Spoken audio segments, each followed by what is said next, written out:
Art and science sound like very different things, but according to one writer, they're closer than you think, and they might even be heading for a merger. This is BookLab.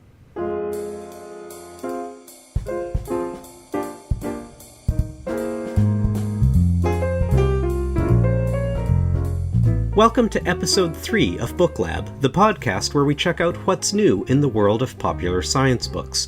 I'm your host, science journalist Dan Falk. And I'm your other host, science journalist Amanda Gefter.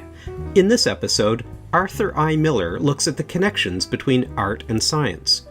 Over the last 50 years, the world of modern art has been completely transformed, he argues, because of the influence that modern science has had on art and artists. His new book is called Colliding Worlds. And what if the history of modern science were reimagined as a novel? Or if the history of mathematics and logic was told in pictures? That's coming up in the second part of the show, where Dan and I talk about some of the science books that are on our nightstands. But first, Colliding Worlds.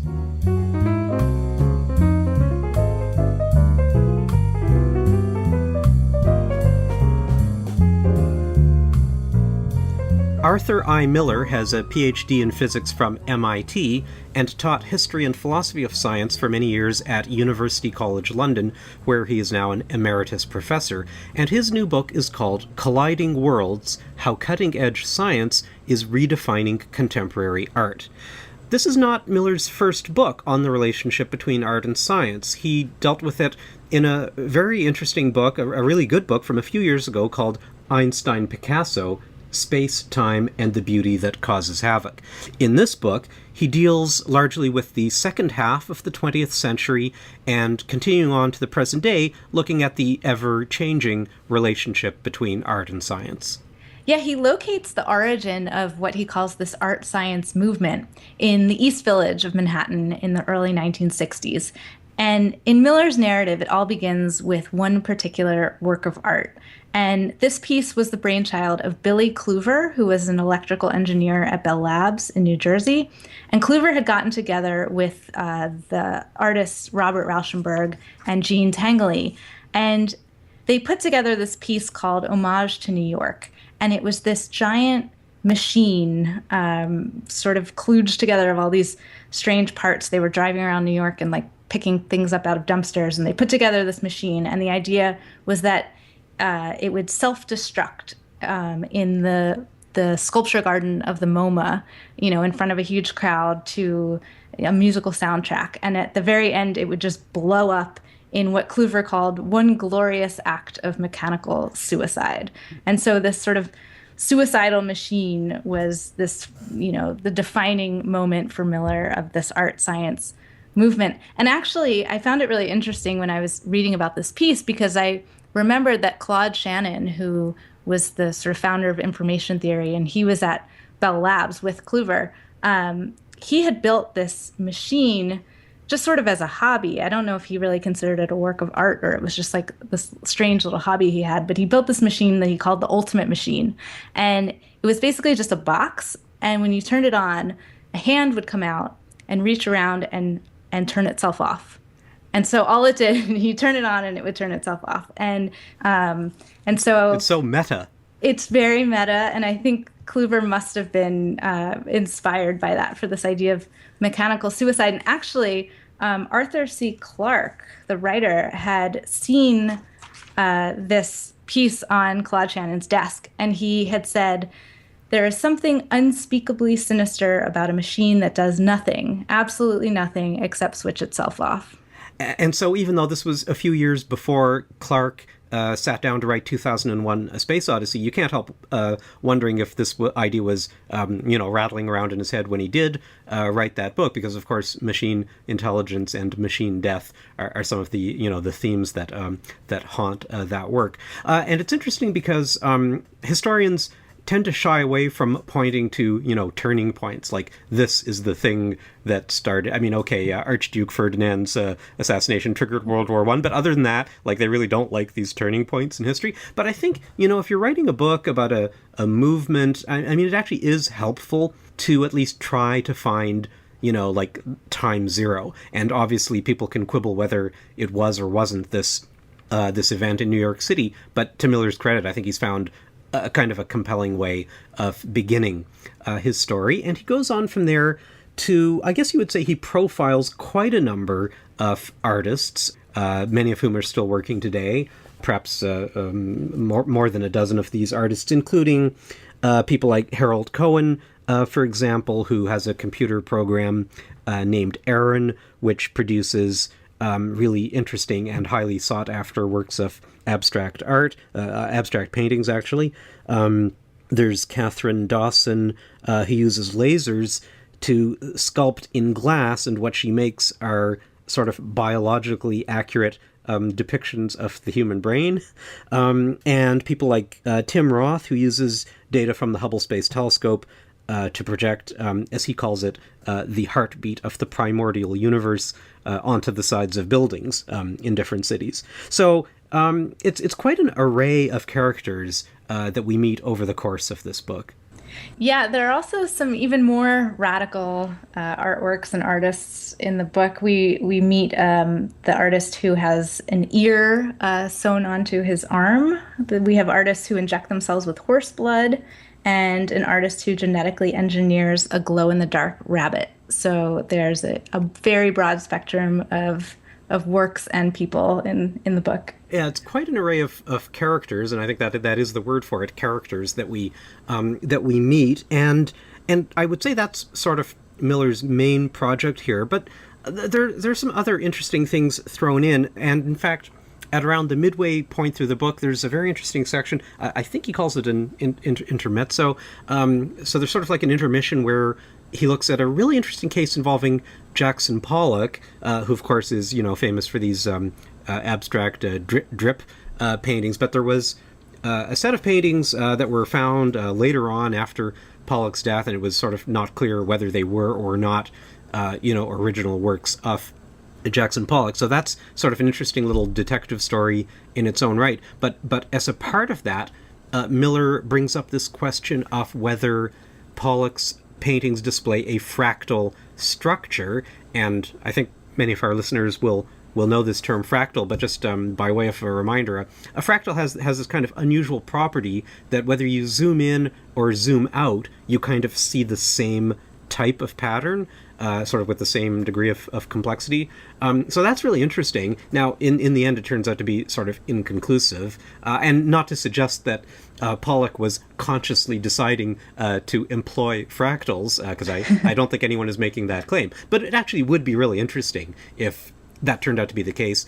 And, it would be another interesting example of science intersecting with art, not in the primary way, which is, of course, artists being influenced by science, but in this case it would be sort of using the tools of science to analyze art from a new perspective. So that's kind of interesting. And actually, along those lines, I want to mention a documentary I saw recently. Now, it only just came out fairly recently, and Miller doesn't mention it in his book, but there's a fascinating film called Tim's Vermeer.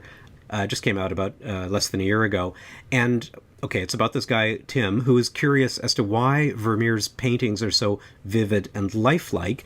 And he has sort of an idea of how Vermeer might have done it.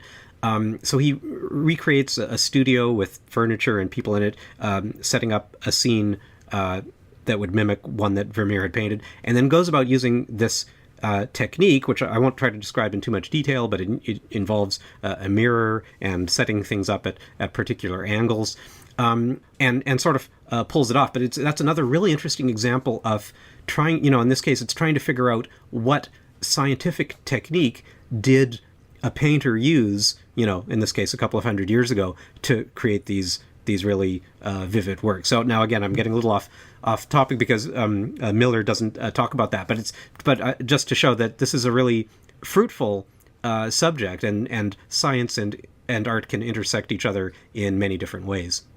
Yeah, Miller really does a sort of fascinating job of raising this question about what is the relationship between art and science, and there are all these complex ways of looking at it. That's right, and one issue that stuck with me, I think more than any other in reading this book, is does the relationship or the so-called influence move in two directions, or does it actually primarily move one way? That is it primarily a question of scientists doing stuff and artists reacting to it? But even this word influence is offensive to some artists, and Miller tells us an incident that kind of shows that. He was chairing a debate on the relationship between art and science some years ago, and he offhandedly used this phrase "science influenced" to describe some of the artists taking part, and immediately he was sort of attacked by some of the panelists for suggesting that there's a hierarchy of disciplines with, in particular, science up at the top, and then the artists, well, that's kind of secondary, so artists can respond to the science.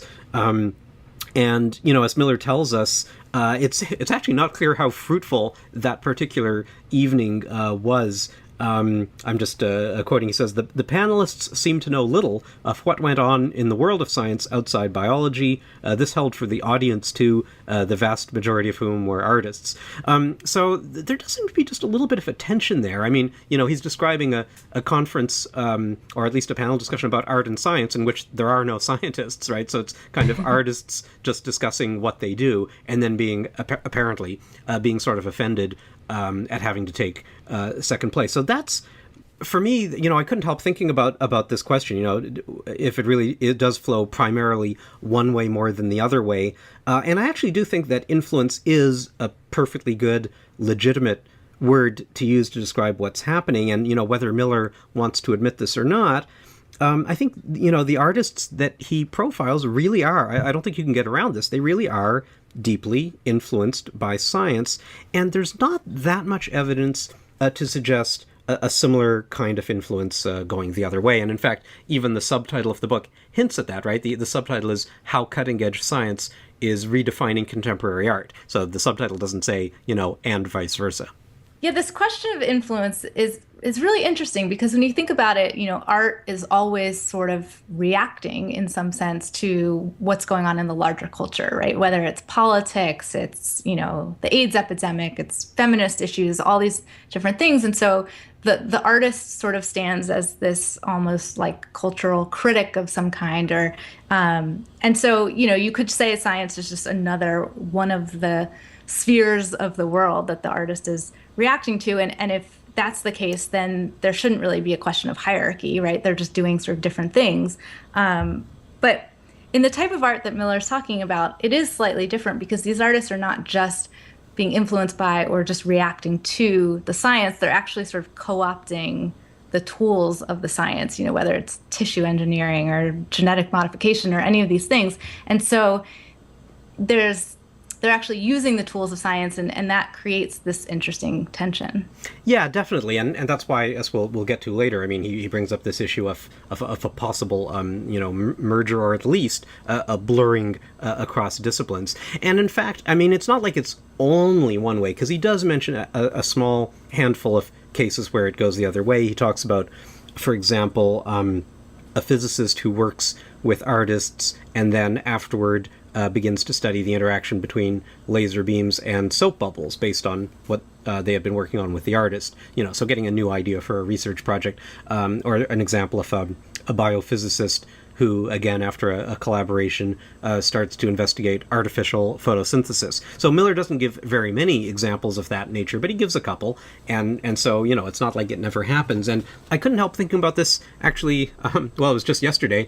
I was watching the movie Interstellar, and I know you haven't seen it yet, so and maybe our listener will. Yes, no spoilers, please. No spoilers. But the movie, I think everybody knows this. It's set in deep space, and the people who are making the film consulted with Kip Thorne, the Caltech physicist who's very knowledgeable on the subject of black holes and wormholes, to sort of get the science right. So, okay, so that part, I guess everybody knows. But what's interesting is that after working so hard on computer simulations to get, the visual effects of the black hole and the wormhole right, Kip Thorne and his colleagues actually learned enough that they published 2 different papers as a result of collaborating with the filmmaker. So there you go. So there's another 2014 example of at least one example of a scientist whose research program is benefiting from a collaboration with an artist. So I thought, that's another example. Yeah, I thought that was great. I mean,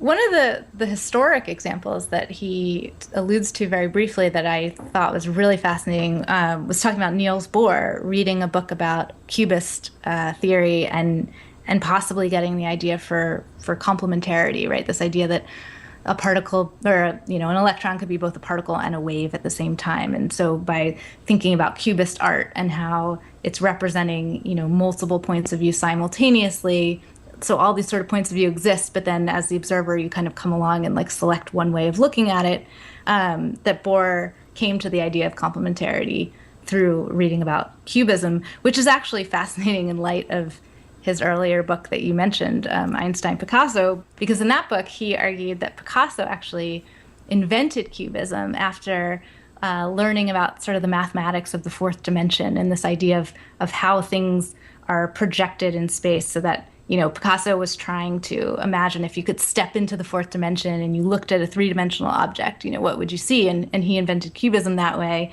And now Miller's suggesting that, then in turn, Bohr read about cubism and came up with this idea of complementarity. So you get this interesting chain where you have, art, science influencing art, and art influencing science. Mm-hmm. And again, Miller, I think, dealt with that in a really compelling way in that earlier book. In this book, so as we've said, we meet this quite interesting array, a diverse array of artists who are influenced by science and possibly a few cases of it going the other way around. He tries to probe a few other issues as well. For example, he tries to figure out whether science can explain the appeal of art, which is a pretty large question. The whole science of aesthetics, such as it is, even goes so far as to, he gives us this word neuroaesthetics. If you actually look at brain, people's brain states, can we learn something about, what it is that makes art work? I will just say that I don't think Miller solves this problem. I mean, it's terrific that he raises it. I don't think we find a real concrete answer to that question. No, it's a fascinating question. And I remember Dennis Dutton had written a book called The Art Instinct a number of years ago. And that was, looking at this question of can science explain aesthetic appeal? And it's a huge, fascinating topic that, Miller touches on here. Yeah, and it is such a big topic. I'm not really surprised that we don't get a firm answer to it, given that people have been kind of struggling with this for many, many decades. Another issue that Miller raises is, are scientists and artists on the same quest, or, parallel quests? Are they both on a search for beauty, which is something you often hear, right? I mean, well, it's not a surprise that you hear about artists. Science, especially in physics and in mathematics, this term, beauty, elegance, you actually do hear that quite a lot. So I think it's really legitimate for Miller to ask this question, and they both, you could argue, employ techniques like symmetry, looking for symmetry. And then he sort of takes it to the next level and raises this question of whether art and science are heading for a merger. Now, this really comes in the last few pages of the book, and I'm not sure I'm really convinced. I mean, I appreciate this point about, yes, maybe they, share in a quest as seen from a certain perspective, but I'm not sure they really have the exact same goals at the end of the day. A work of art in an art gallery and a published science article in a peer-reviewed journal. They just, I don't know about you, to me they just feel like sort of different beasts. Yeah, this question of a merger, it's really fascinating, and Miller makes an interesting point that if that's going to happen, that we might need to sort of rethink our educational system to make everything more interdisciplinary to sort of facilitate that. But I think, the other way of looking at this is Miller quotes Orrin Katz, who's a bioartist, and Katz says that science is just a tool like paint in a can. And so I think, if you don't buy the notion, which I don't think we necessarily do, that art and science are going to have the same exact goals, you can definitely see how science can be a really powerful tool that an artist can use. And when I was thinking about this, I couldn't help thinking about, future technologies and I'm really excited to see what artists are going to do with augmented reality technology. Miller doesn't talk about this, but I just sort of had this image in mind of, once we're all walking around with our Google glasses on, what artists can do with that, because I think that could be a really powerful medium. It could go in so many different directions that I think it's just so hard to even see what's coming 4 or 5 years ahead of time. Things are changing so quickly on the technology front. And I mean, I mentioned toward the beginning, Aaron Cohen with his computer algorithm that creates paintings, but that's been going on for well over a decade. I mean, we might have robots making art. That I think that's probably coming pretty soon, if it's not here already. And then, Miller doesn't really speculate on this, but what happens when the robots are so good at making art that the artists are all out of a job? So I don't know. This could really go in many different and surprising directions. I think it's a testament to the book that, it raises all of these sort of fascinating questions, and Miller doesn't really have space to go sort of deep into these big philosophical issues. But what he does do is present this very broad, very comprehensive look at this entire art science movement and sort of profiling all of the leading characters there. I mean, the narrative structure to me was slightly strange in a way, because it's organized thematically and not chronologically, and that means that we sort of get these strange repetitions where, we're sort of coming back to certain time periods again and again. And so it gives the book a little bit more of a feel of almost a reference book, sort of like an encyclopedia of art science. Yeah. I had that feeling too, and, I'm not going to say it's a bad thing. I mean, this is I guess the kind of book that Miller set out to write. In a certain way, perhaps it just wasn't as rewarding as Einstein Picasso, to name one example. Miller has written several other books too. But it is comprehensive, and I don't think anyone is more knowledgeable about the art-science relationship in all its complexities as Arthur Miller. So when it comes to art science, he's the man, and this is the book. And for anyone who's interested in exploring, this complicated intersection of art and science, where it's been over the last half a century and where it might be headed in the future, this is definitely well worth a read. The book is called Colliding Worlds, and the author is Arthur I. Miller. Coming up next on The Nightstand.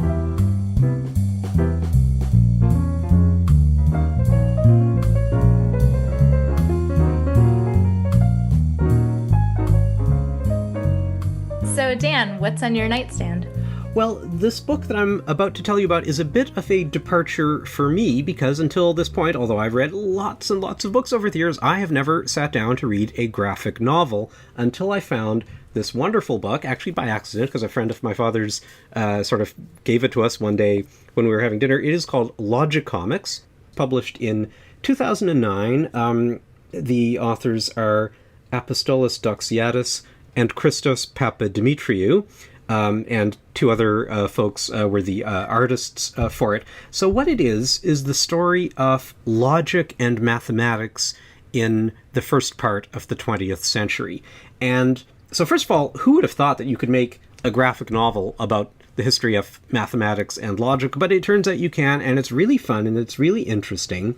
And the main characters are Bertrand Russell, Ludwig Wittgenstein, and Alfred North Whitehead. And those who are into sort of mathematics will know that Russell eventually collaborates with Whitehead on this really big book, trying to get to the sort of the foundations of mathematics. They call it Principia Mathematica, but there's a lot of problems because they're struggling to put mathematics on a sort of solid, unshakable logical foundation, and they just can't get it to work because there are paradoxes and there are inconsistencies that crop up. So we have these, if you want to, I don't know if scientific is the right word for it, but these sort of, scientific problems, and also just kind of the personal difficulties confronted by the characters as they wrestle with it. So I just found it absolutely riveting.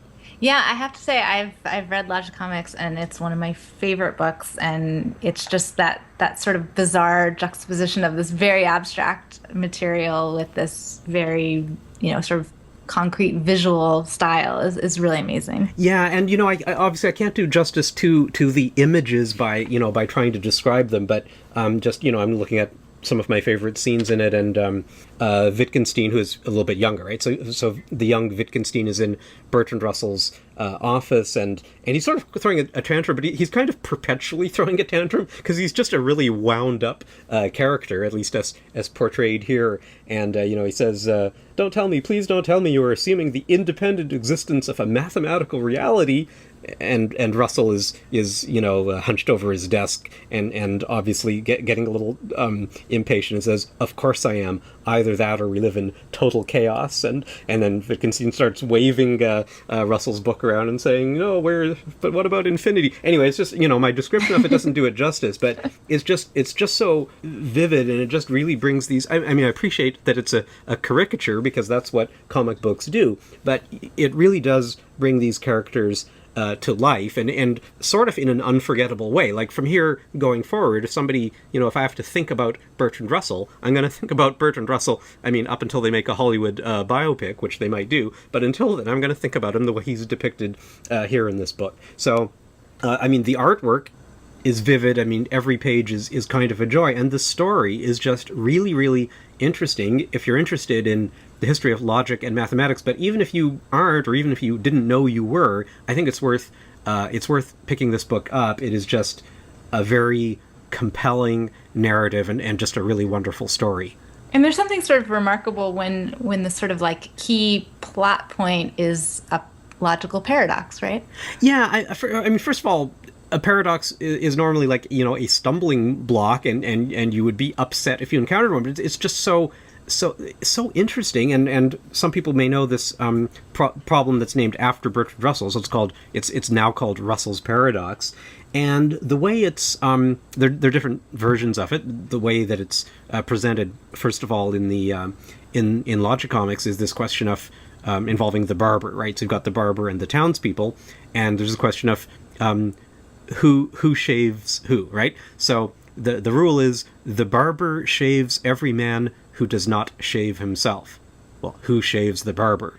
And you pretty soon figure out, well, if the barber shaves himself, then he cannot shave himself, so that's a contradiction. But if he doesn't shave himself, then he has to be shaved by the barber, but that's him. So that's also a contradiction. So it doesn't make any sense. And it's actually, I mean, there are different versions of this, and a simpler one is just, this sentence is false, right? So sounds innocent enough, except if it's false, it has to be true. But if it's true, it has to be false. And what do we do? So, and of course, there isn't exactly an answer, but where the authors of Logicomix, where they try to lead us is to show that it raises questions about infinity, it raises questions about set theory, it raises questions about infinite sets, and questions of self-reference. So what happens when a theory or a mathematical construct sort of turns in on itself.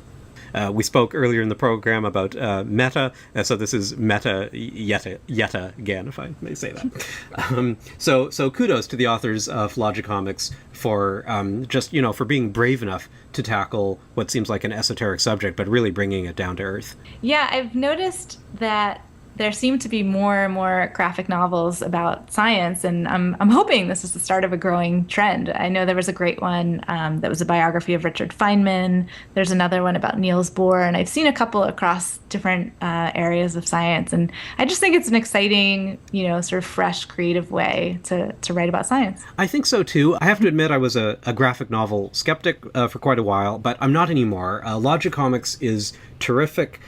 So the title, Logicomix, An Epic Search for Truth.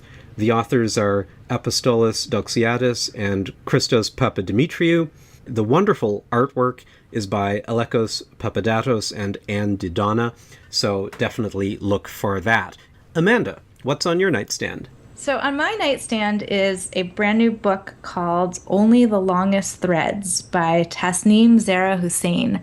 The author is a string theorist. She's Pakistani. She's actually Pakistan's only female string theorist, but she now lives in Cambridge, Massachusetts. And the book is a really fascinating work. It's a fictionalized account of the history of science. And it's put together in this very, very clever way. So the basic plot is there are two main characters, Sarah and Leo. And Sarah I can't help but think is sort of a thinly disguised version of the author. She's like a young woman who's a string theorist, and she's camping out at CERN in Geneva to see the announcement of the discovery of the Higgs boson.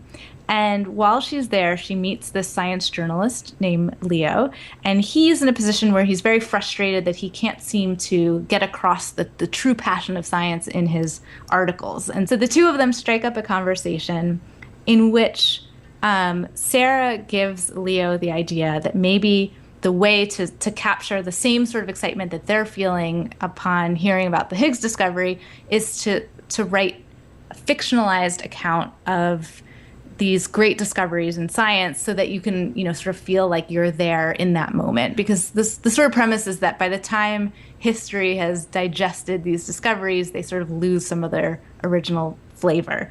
And so Leo begins writing this fictional novel and sending the chapters to Sarah. And of course, the chapters are the chapters of the book that we're reading. And so it's meta yet again. It's the theme of our podcast today. Is all of this? It's a meta overdose. It is. It's very reminds me of like Don Quixote, where like the characters have read the part of the book that you've just read, and so Sarah, the character, has now just read the chapters you've read, and she's commenting on them, and it's very, very cleverly put together and very beautifully written. I can certainly relate to this business of trying to be at the moment of illumination where something about the universe is figured out for the first time. I've very often been at sort of the press conference or the meeting where something is said, but it's still not. That's really. It's a privilege to be there. But sometimes you just want to be like in the laboratory or at the telescope, or you just want to be at the actual moment of discovery. And of course, you generally don't have that opportunity, but. It's wonderful to have the next best thing. I've spoken with, Alan Guth about the moment when he figured out that, there must have been this period of inflation in the very early universe, and he wrote it down in his notebook and sort of put a box around it because he realized what a momentous idea it was. So, I've spoken to him about it, but it would have been so cool to just be like a fly on the wall when that was happening. So I guess the author, by treating it as a novel, has found a way to bring us these moments. Yeah, and she put a lot of work into this because each chapter is written in sort of the language that would have been used in that time period. So it strives towards, even though it's fictional, it strives towards a certain type of historical accuracy. And beyond that, I just think that the writing is just so absolutely beautiful, and there's these fresh, original metaphors that she uses, like when she's describing the way Einstein's theory of relativity predicts that starlight will bend around the gravitational field of the sun. She says, "Who would have suspected that starlight does not whiz nonchalantly by the sun, but in fact tips its head in acknowledgement?"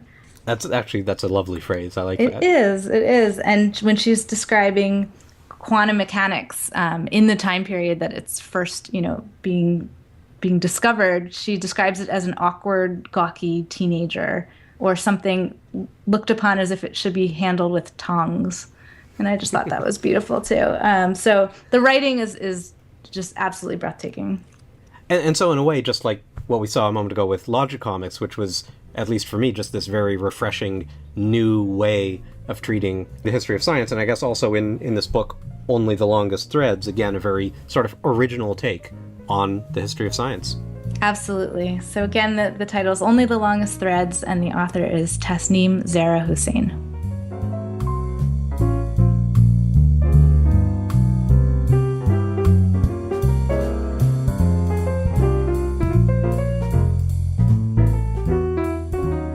You've been listening to Episode 3 of BookLab. Next time, what happens when machines achieve human-level intelligence, or if they surpass it? We'll look at Nick Bostrom's superintelligence, so be sure to join us for Episode 4.